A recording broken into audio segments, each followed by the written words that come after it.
Just నేను points అన్నీ చేసుకున్నా, ఏంటి ఎలాగా అసలు ఇది చేయడం వల్ల ఏవేవి అడ్వాంటేజెస్ ఉంటాయి ఏంటి.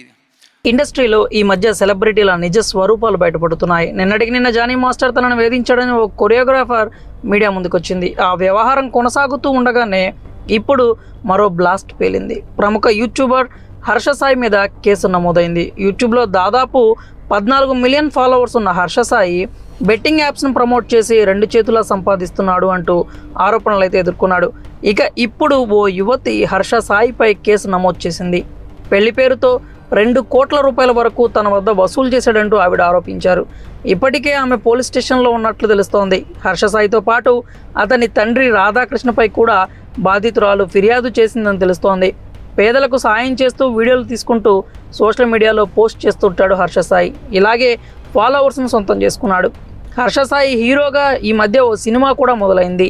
అతనే సొంతంగా ఓ కథ రాసుకొని స్వీయ దర్శకత్వంలో హీరోగా నటించిన చిత్రం మెగా.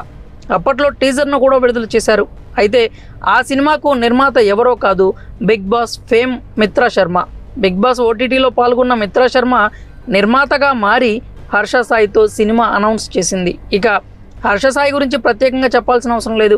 యూట్యూబ్ ద్వారా సెన్సేషన్గా మారాడు. తన కంటెంట్తో ఎన్నో లక్షల మంది అభిమానులను సంపాదించుకున్నారు. పేదవాళ్లకు సాయం చేస్తూ తెలుగు రాష్ట్ర ప్రజలకు బాగా దగ్గరయ్యారు.